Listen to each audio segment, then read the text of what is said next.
Hi everybody, I'm RocknRollTina. We're here at AMP Rehearsal in North Hollywood. We're interviewing James and the Transmission. Let's go see if we can hear them.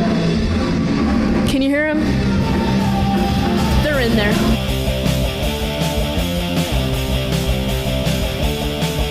I'm RocknRollTina. Welcome to Diversified's YouTube channel. I'm here with James and the Transmission. First time I saw you guys was at the Doll Hut in Anaheim. It was at a benefit show under Southern California music scene. Where do you guys usually play at? Wherever will have us. Yes. It's sort of story the whole time. Yeah, I mean, since we've been playing recently, we've done the greater LA area. Yeah, LA. We're playing downtown next week. We're doing the Valley next month. Played a lot in Long Beach as well. We just played Pomona last night. Definitely go play over in Riverside, which is where we're originally from. Yeah. Have you guys ever toured before? No. No, not like a proper tour. No. Do you guys want to go on tour? Absolutely. I want to quit my job and I want to leave and I want to live on the road. And not on some glamorous rock star shit. I just want to do what I think I'm supposed to be here to do, which is to be in a van and be sweaty and play shows. Oh, okay, all right. Yes. That's your go-to, all right. What bands would you bring with you on tour? And I want to be on tour with Swimmers and Basement. Okay, damn, Swimmers, wow. Yeah. Yeah. Why Swimmers? Because they're an amazing band and they have really amazing politics. Like, I'm down for somebody who's trying to push the genre forward and to bridge the gap to other genres and preach about feminism at the same time. Have you ever met them?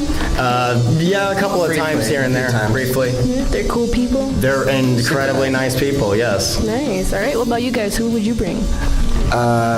One of my favorite new bands right now is this band called Flatworms.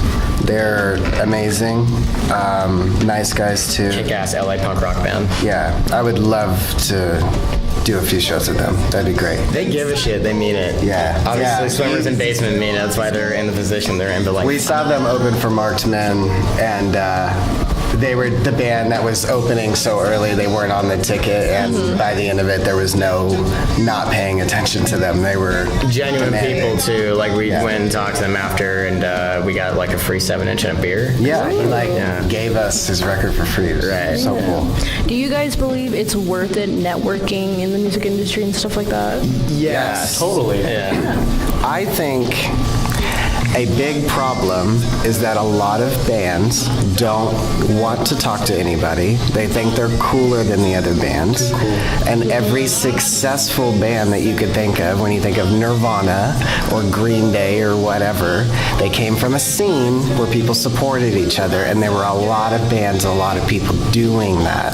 This notion of bands not being friendly or giving a shit about anything is Yeah, have you seen those stupid. guys that act so anti-rock star that they're kind of rock stars? Yeah. Yeah. Yeah. You know exactly who I'm talking It's about. really stupid. Like that dickhead over at the Doll Hut who... Damn, they're calling out the names right now. Nah, I mean, he was like... I'm not gonna say the name. No, he was talking a bunch of shit about, like, you know, don't put any reverb on my vocals. And I'm like, look, I love the Replacements. You can put a bunch of reverb on my vocals. Replacements. What about you? What bands would you take on tour with you? I would love to play with like a band like Mets. That would be a challenge. Yes. So That'd be great. That'd be a challenge to play on the same bill with them and stay on top. So I think we could learn a lot from a band like them. They're amazing live. Yeah. It's really important to network in the music scene because how are you going to get to places without knowing people, right, guys? Right. We're all helping each other, networking. Yes. Yeah. Totally. If we're... do it yourself doesn't mean do it alone. Yeah, like I wouldn't be here right now if I never networked with them at the Doll Hut in Anaheim that one time. True. I saw them, I was like, this band is crazy cool, gave them my card, they followed each other, and now here we are at the interview, right? Right. I hear you guys have an EP release coming out. Tell us about it. Yes. It's the first in a series. The series is called the Technicolor Series. So the first one is Rojo. And each color is supposed to sort of represent the energy of the songs on the respective EP. We have a lot of music coming out this year, not just this EP. A lot of the songs on this EP were written a couple of years ago, and I wrote them as I was leaving my old hometown and moving to Los Angeles. And it's about the transition of moving from a small town. Hi, I'm Giovanni James, and I play the guitar. My name is Nevis. I play the drums.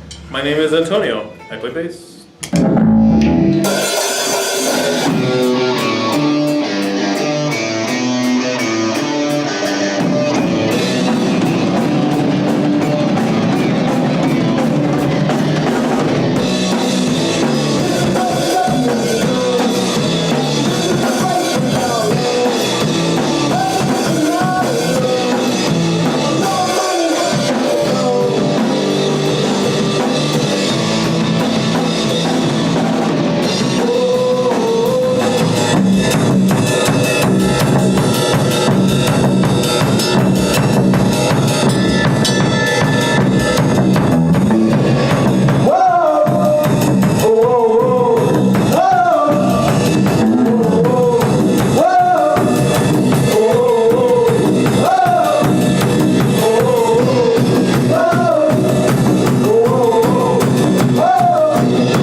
It's time for that universal question. What's your music interest? The White Stripes. Okay. Yeah, big Jack White fan, big Queens of the Stone Age. Nice. Big Queens of Stone Age fan.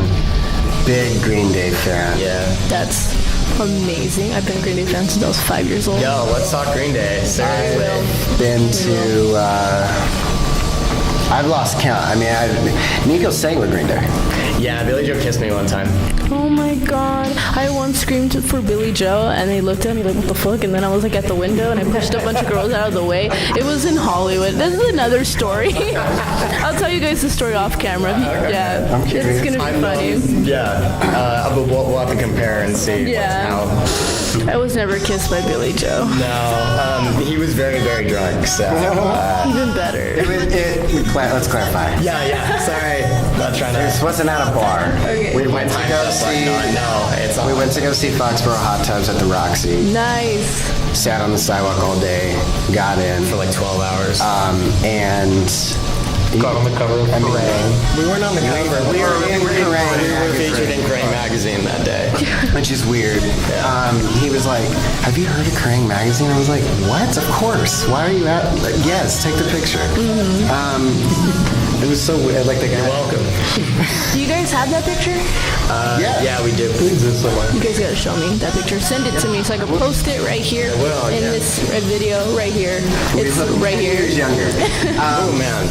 And so he jumped on stage. Everybody was jumping on stage, and they lifted him up, threw him on stage, and he turns, hugs, kisses him, and then walks over to Mike and starts singing backing vocals with the band and finishes the song.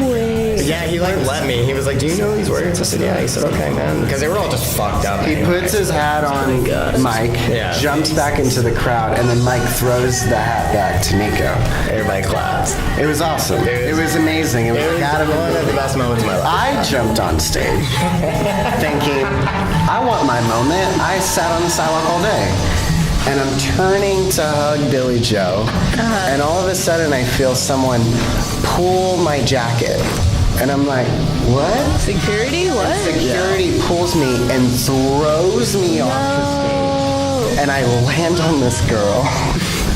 R.I.P. to that girl. Yeah. I felt terrible about it all that night. And I was kind of like, all right, I guess I'm not having my moment. But it was cool. It was really cool because I had mine. The best show I've ever seen in my whole life. You could live through him forever. Yes, right. You know, because, brothers, right? Right. Yeah. Musical interests.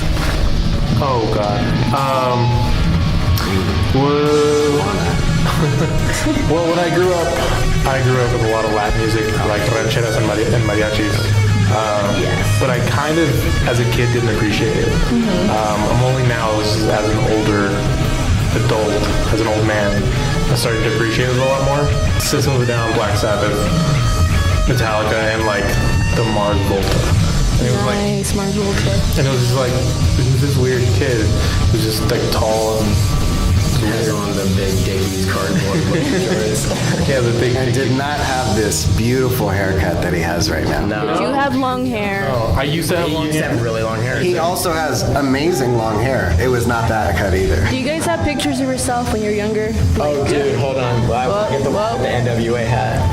You're all sending me this picture later, so I can post it in the video. Classic. Okay. He's all one moment. In terms of musical influences, everything from like currently like Juana Molina from Argentina. She's so out of this world. She's a dream. She's crazy. Natalia Lafourcade, also amazing. I'm just gonna say it's the first time that a band member has dropped these names, because usually I hear is like Pink Floyd, man, and stuff like that. I'm like, cool. We can talk about it. I know, like I like it too, but We love all that stuff too. Like if you look at our music collections at our libraries or our vinyl, like you'll see everything from Zeppelin to Miles Davis to nice. to Good. The Clash to you'll see everything because that's what we listen to. That's what we have. I see a Prince pin. Yes. Descendants. Yes. And you want to talk about your music interests? Kurt Cobain is my everything. Nice. And Oh yeah, no, could never tell with those. right. glasses right there. Maybe I just like Aubrey Hepburn. True that too. Right. You can be a little classy. Donald Glover is my hero. Richard Ashcroft, Joe Strummer, Kanye West is my hero. You know, I say this to a lot of people. A lot of people hate Kanye West. Yeah. He might seem a little mean to people, but his music is actually really good. Well, his music's incredible, and he changes music every time he comes out with a record, and the last person to do that was Miles Davis, and he's under constant surveillance all the time, and he's, looked at like a zoo animal, and Yeah. he's married to, America's sweetheart or whatever, so that's a difficult thing to do, especially when you understand that this is all a construct and nobody else does. Yeah. So, look, does he say the wrong thing at the wrong time every once in a while? But, really? He's human. Look, first of human all, being. and look at the meat and potatoes of what he's saying. It's some elevated thinking shit. It might come out sounding like I watched that Zane Lowe interview. The first time I watched it, I was like, what the fuck is Kanye talking about? And I watched it now, and I was like, this is exactly how I feel about everything. We are James in the Transmission. This is Hindsight.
Hi, we're James and the Transmission, and we have an EP coming out called Rojo on March 16th. March 16th. Enjoy the rock and roll.